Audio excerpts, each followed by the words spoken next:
بسم اللہ الرحمن الرحیم۔ السلام علیکم عزیز طلبہ و طالبات، میرا آج کا ویڈیو لیکچر سیکنڈ ایئر کے اسٹوڈنٹس کے لیے ہے۔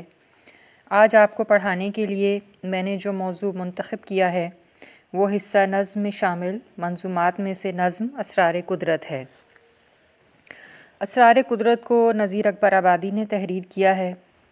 نذیر اکبر آبادی کے بارے میں میں نے آپ کو 11ویں جماعت کے نصاب میں شامل نظم برسات کی بہاریں پڑھاتے ہوئے بتایا تھا۔ آپ کو یاد ہوگا آپ نے 11ویں جماعت میں نظم برسات کی بہاریں پڑھی تھی اور اسے نذیر اکبر آبادی نے تحریر کیا تھا۔ بہرحال نظم اسرار قدرت پڑھنے سے پہلے میں آپ کو نذیر اکبر آبادی کا تعارف مختصراً بتا دیتی ہوں۔ نذیر اکبر آبادی کا اصلی نام ولی محمد تھا۔ نذیر اکبر آبادی اپنے ماحول میں ڈوب کر جذبات اور احساسات کو نظم کرتے ہیں۔ ان کی نظموں میں ہر قسم کے حالات، مشاغل اور مناظر قدرت کی منظر کشی نظر آتی ہے۔ وہ عید، شب برات، ہولی اور دیوالی سے بہت متاثر ہیں اور عام آدمی کے جذبات کو پیش کرتے ہیں، اسی لیے انہیں عوامی شاعر کہا جاتا ہے۔ نذیر اکبر آبادی کے مختصر تعارف کے بعد اب ہم اپنی نظم اسرار قدرت پڑھنا شروع کرتے ہیں۔ تو سب سے پہلے تو اسرار کے معنی کیا ہیں؟ اسرار کے معنی ہیں راز۔ اسرار قدرت یعنی قدرت کے راز۔ تو اس نظم میں اللہ تعالیٰ کے راز کے بارے میں بتایا گیا ہے۔ اب ہم یہ نظم پڑھتے ہیں تو پتہ چلے گا کہ اللہ تعالیٰ کے راز کیا کیا ہیں۔ جہاں میں کیا کیا خرد کی اپنی ہر ایک بجاتا ہے شادیانے، کوئی حکیم اور کوئی مہندس، کوئی ہو پنڈت کتھا بکھانے، کوئی ہے عاقل کوئی ہے فاضل، کوئی نجومی لگا کہانے، جو چاہو کوئی یہ بھید کھولے، یہ سب ہیں ہیلے یہ سب بہانے، پڑھے بھٹکتے ہیں لاکھوں دانا کروڑ پنڈت ہزاروں سیانے، جو خوب دیکھا تو یار آخر خدا کی باتیں خدا ہی جانے۔ اب اس میں یہ پہلا بند ہے اس نظم کا۔ اب میں اس کی تشریح آپ کو بتاتی ہوں۔ پہلے میں نے آپ کو یہ پڑھ کے سنایا تاکہ آپ کو پڑھنا آئے اور جو مشکل الفاظ ہیں آپ ان کو سیکھیں۔ تو پہلی لائن میں دیکھیں کیا لکھا ہے۔ جہاں، جہاں کا مطلب یعنی یہ دنیا۔ خرد، خرد کے معنی عقل۔ تو جہاں میں کیا کیا خرد کے اپنی ہر ایک بجاتا ہے شادیانے، یعنی اس دنیا کے اندر جو بھی عقل مند لوگ ہیں وہ اپنی عقل سے دنیا کے مسائل حل کرتے ہیں، اور کوئی حکیم اور کوئی مہندس، کوئی ہو پنڈت کتھا بکھانے۔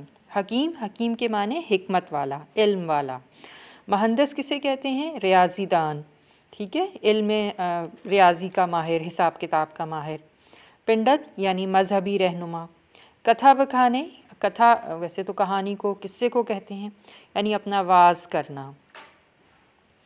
کوئی ہے عاقل کوئی ہے فاضل، کوئی نجومی لگا کہانے۔ کوئی خود کو عقل مند کہتا ہے، کوئی خود کو فاضل فضیلت والا کہتا ہے، کوئی نجومی جو آنے والے وقت کے بارے میں بتاتا ہے، کہانے یعنی کہلانے۔ جو چاہو کوئی یہ بھید کھولے، یہ سب ہیں ہیلے یہ سب بہانے۔ اگر کسی سے کہو کہ ذرا یہ اللہ تعالیٰ کے جو راز ہیں ان کے بارے میں بتا دو تو کوئی نہیں بتا سکتا۔ پڑھے بھٹکتے ہیں لاکھوں دانا کروڑوں پنڈت ہزاروں سیانے۔ تو دنیا میں لاکھوں عقل مند لوگ، لاکھوں مذہبی رہنما، لاکھوں سمجھدار سیانے لوگ ہیں، لیکن اللہ تعالیٰ کے راز اللہ ہی جانتا ہے۔ تو یہ تو اس بند کے لفظی معنی تھے۔ اب مزید میں تشریح کی آپ کو بتاتی ہوں، وہ یہ ہوگی کہ اس دنیا میں ہر کوئی اپنی عقل کے گن گاتا ہے، اپنی سمجھ اور اپنی فہم پر نازا ہے۔ کوئی فلسفی ہے، کوئی ریاضی دان، کوئی سائنسدان، کوئی عالم و فاضل، کوئی ماہر نجوم، ہر ایک کو علم و دانش اور فہم و بصیرت کا دعویٰ ہے۔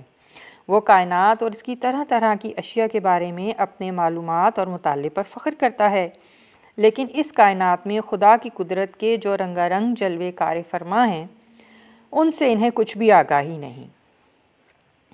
دراصل اس دنیا میں لاکھوں عالم فاضل اور اہل علم اور اہل فہم و بصیرت صدیوں سے غور و فکر کر رہے ہیں، لیکن خدا کی قدرت کے راز اور اس کی مصلحتوں کو سوائے خدا کے کوئی نہیں جانتا۔ اب ہم دوسرا بند پڑھیں گے۔ ہوا کے اوپر یہ آسماں کا بیچو بخیمہ جو تن رہا ہے، نہ اس کی میخیں نہ ہیں تنابیں نہ اس کی چوبیں، ادھر کھڑا ہے، ادھر ہے چاند ادھر ہے سورج، ادھر ستارہ ادھر ہوا ہے، کسی کو مطلق خبر نہیں ہے، کب بنا ہے اور کاہے کا ہے، پڑے بھٹکتے ہیں لاکھوں دانہ، کروڑ پنڈت ہزاروں سیانے، جو خوب دیکھا تو یار آخر خدا کی باتیں خدا ہی جانے۔ اب اس بند میں دیکھیں شاعر کیا کہہ رہا ہے۔ وہ کہہ رہا ہے کہ ہوا کے اوپر یا آسمان کا بے چوبا خیمہ۔ اب بے چوبا کے کیا مطلب ہیں؟ یعنی جس کا کہ کوئی بھی اس کو کوئی سہارا نہیں ہے، وہ معلق ہے فضا میں۔ ایک آسمان جو ہے وہ ایک ایسے خیمے کی طرح ہے جو بغیر سہارے کے کھڑا ہوا ہے، اس کی کوئی میخیں نہیں ہیں۔ میخیں یعنی کوئی کیل نہیں ہے جس سے کہ اس کو گاڑا گیا ہے۔ تنابیں، تنابیں یعنی رسی۔ چوبیں، چوبیں کیا؟ یعنی کوئی سہارا نہیں ہے، بغیر سہارے کے وہ کھڑا ہوا ہے۔ اور پھر آسمان پر دیکھیں کہ چاند ہے۔ اچھا، ادھر، ادھر کے مطلب بھی کیا ہے؟ معلق، بغیر سہارے کے۔ ادھر ہے چاند، یعنی چاند بھی معلق کھڑا ہوا ہے، سورج بھی معلق ہے، ستارے بھی معلق ہیں، ہوا بھی چل رہی ہے، کسی کو مطلق خبر نہیں ہے۔ مطلق یعنی ہرگز، کب بنا ہے اور کاہے کا ہے، کہ یہ سب چیزیں کب بنی تھیں اور کس چیز سے بنی تھیں، کسی کو اس کے بارے میں کچھ نہیں پتہ۔ تو اس بند میں شاعر یہی کہہ رہا ہے کہ یہ آسمان جو ایک خیمے کی طرح تنا کھڑا ہے، مگر یہ خیمہ ایسا ہے کہ اس کی نہ کوئی کھونٹی ہے، نہ بانس ہے، نہ اس کی میخیں ہیں، کیل ہے، نہ رسیاں ہیں، یہ بغیر کسی سہارے کے تنا ہوا ہے، معلق ہے۔ چاند، سورج اور ستاروں کو دیکھو، یہ بھی بغیر کسی سہارے کے ہوا میں معلق ہیں، اور یہ سارا نظام کب بنا ہے، کس شے سے بنا ہے، کسی کو کچھ علم نہیں۔ حقیقت یہ ہے کہ خدا کی قدرت کے بھید صرف خدا ہی کو معلوم ہے اور کوئی کچھ بھی نہیں جانتا۔ اب ہم اگلا بند پڑھتے ہیں۔ فلک تو کہنے کو دور ہے گا، زمیں کا اب جو یہ بسترا ہے، کھڑے ہیں لاکھوں پہاڑ جس پر، فلک سے سر جس کا جا لگا ہے، ہزاروں حکمت کا ایک بچھونا، یہ پانی اوپر جو بچھ رہا ہے، بہت حکیموں نے خاک چھانی، کوئی نہ سمجھا یہ بھید کیا ہے، پڑے بھٹکتے ہیں لاکھوں دانہ، کروڑ پنڈت ہزاروں سیانے، جو خوب دیکھا تو یار آخر خدا کی باتیں خدا ہی جانے۔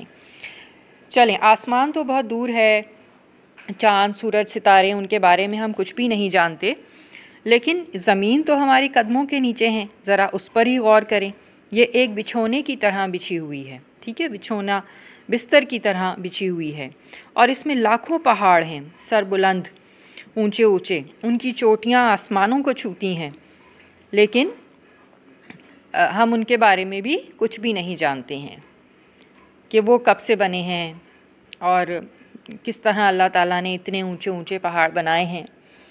اور پھر اس کے بعد ہزاروں حکمت کا ایک بچھونا، یہ پانی اوپر جو بچھ رہا ہے، زمین کے اوپر جو پانی بچھا ہوا ہے، جو زمین کے اوپر پانی کے ذخائر ہیں، جو زمین کے سینے پر پانی کے وسیع سمندر پھیلے ہوئے ہیں، جو عقل کو دنگ کر دینے والے ہیں۔